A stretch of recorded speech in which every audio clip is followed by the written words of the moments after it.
Bell. Now, these guys are used to competition from everything, their whole lifetime at Harvard to having the idea for the most prominent social media site, the early version of Facebook, to competing in the Beijing Olympics. Now, as if that's not enough, because, you guys, really, there's always more to do in the world. You're looking to disrupt the world of Bitcoin. After launching Winkdex, which is a Bitcoin price index back in February of 2014, the Winklevoss brothers were given the green light just this week for their next project, Gemini. Gemini joins a very short list of U.S.-regulated Bitcoin exchanges and is currently available in 26 states. It opened this morning at 9:30 a.m. Eastern. Here's a dynamic duo taking the Bitcoin world by storm.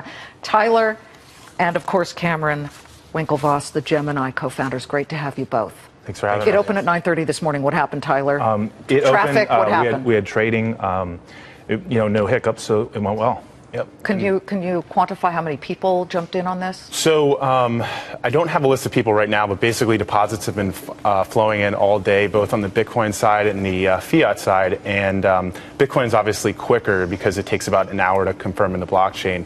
Fiat deposits are a little bit slow and restricted by banking hours, but we're seeing a rapid increase of both, and trading is going well.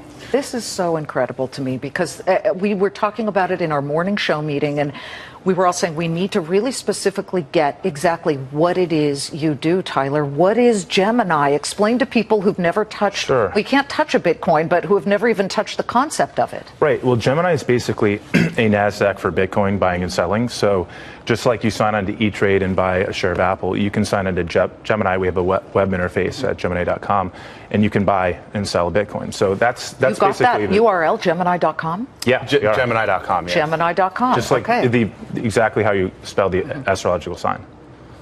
So, yeah. And then you do need a bank account to transfer that into there, so correct? You have to go through our AML KYC program, which basically verifies your identity, authenticates you as an individual, and checks terrorists and watch lists and things like that. How secure is it? That was my first thought. Yeah, so what we did is we went under the trust company licensing framework, and we did that on purpose, and it makes us a fiduciary, which obligates us to basically keep the interests of our customers first and foremost. It also has the strictest level of regulatory policies as well as capitalization requirements, and we did that on purpose mainly to create a place where institutions and individuals alike would feel comfortable in trading. I look at Bitcoin and I think of the Wild West. It seems so early, but smart guys like Tim Draper of Draper, Jervitz and Fisher, he's been on the program, so it is going to be the way we use money in the future. But you got people in prison, people indicted, the Mt. Gox Tokyo Exchange, that guy has been indicted. You have a guy named Charlie Shrem from BitInstant who's now serving prison time. So I'm wondering, look, bankers get thrown in prison all the time. So it's not specific to Bitcoin, but it scares people. I think it had growing pains certainly originally, but I think all new technologies have that, and certainly this is not unique to Bitcoin. But with Gemini, we're here to end the phase of the Wild Wild West. We have had a dialogue with regulators for over a year and a half, and we're fully licensed. New York licensed. Exactly, New York, and we're a trust company. We're under banking law. We're in an existing framework that existed before Bitcoin. So our whole goal along was to go in the front door, ask for permission, not forgiveness, and we want the institutions on Wall Street, in Main Street, and in Midtown to plug into Gemini. So we worked really hard to make this as compliant as any other banking or financial institution. I want to explain to our viewers how they could possibly use it to their advantage. Is it as if, so you can have your account in your phone, correct? So let's say I'm flying from one country and I'm trying to land in Switzerland and there's an emergency landing in Moscow and I don't have rubles. Right. Do I have money in that phone? So basically, Bitcoin is borderless. It's very much a global currency. There's no sort of constraints in that manner. So you and I can exchange a Bitcoin anywhere in the world pretty much instantaneously. So that's definitely an advantage. Right now, we currently do US dollar and Bitcoin spot, but we'll be expanding that to multiple different currencies. So you'll be able to basically exchange.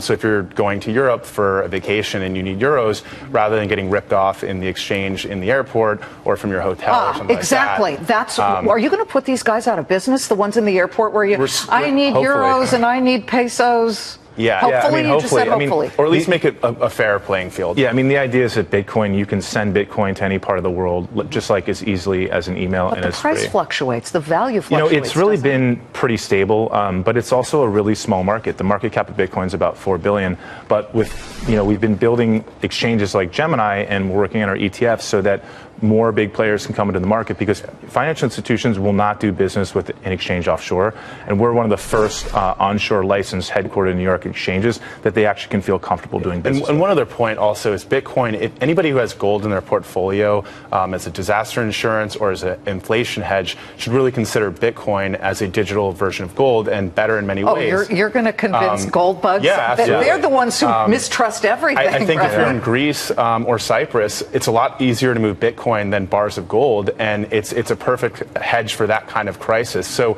I think that's another point of why someone might want to come on a Gemini and buy Bitcoin.